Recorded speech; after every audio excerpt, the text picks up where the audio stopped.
बदलापूर येथे 2 चिमुकल्या मुलींवर अत्याचार केला असून या घटनेच्या निषेधार्थ राष्ट्रवादी शरद पवार गटाने भंडाऱ्यातील जिल्हाधिकारी कार्यालयासमोर आंदोलन केले, तर दोषीला लवकरात लवकर फाशी द्यावी व गृहमंत्री देवेंद्र फडणवीस यांनी त्वरित आपल्या गृहमंत्री पदाचा राजीनामा द्यावा या मागणीचे निवेदन जिल्हाधिकारी यांना देण्यात आले असून या आंदोलनात मोठ्या संख्येने कार्यकर्ते उपस्थित होते। माझं नाव अनिता गजबी आहे। मी महिला जिल्हा अध्यक्ष राष्ट्रवादी शरदचंद्र पवार भंडारा।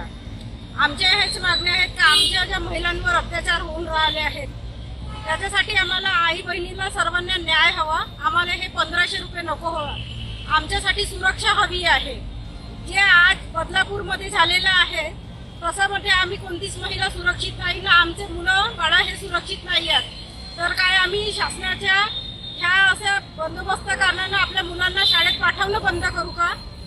यासाठी आमच्या राष्ट्रवादी शरदचंद्र पवार साहेबांच्या पक्षाकडून आम्ही हा निवेदन आज देण्यात येत आहे आणि आमचा आज हा आंदोलन करण्यात येत आहे। आम्ही त्यांच्या याच्यासाठी निषेध व्यक्त करत आहोत आणि आमचा उपमुख्यमंत्री साहेबांना असं हे आहे की त्यांनी राजीनामा देऊन द्यावा गृहमंत्री साहेबांनी, असे आमच्या पक्षातर्फे त्यांना विनंती आहे। बदलापूर येथे 3.5 वर्षाच्या 2 मुलीवर ज्या पद्धतीने अमानुष अत्याचार झालेला आहे, सरकार मागे 8 दिवस झाले अजूनपर्यंत कोणतीही कारवाई करत नाही।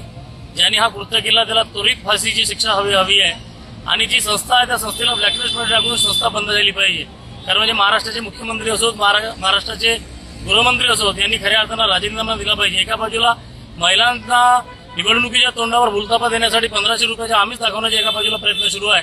माझी लाडकी बहीण म्हणणं सोपं आहे, हा एक प्रकारच्या तोंडाला काम आहे, हाताला काम नाही आहे। यापेक्षा महाराष्ट्रामध्ये खूप व्यथित शेतकरी जगत आहेत। मला असं वाटतं की महिलांना 1500 रुपये देण्यापेक्षा त्यांच्या सुरक्षिततेची हवी या सरकारनं खऱ्या अर्थानं घेतली पाहिजे आणि म्हणून महाराष्ट्राच्या गृहमंत्री देवेंद्र फडणवीस यांनी राजीनामा खऱ्या अर्थानं दिला पाहिजे।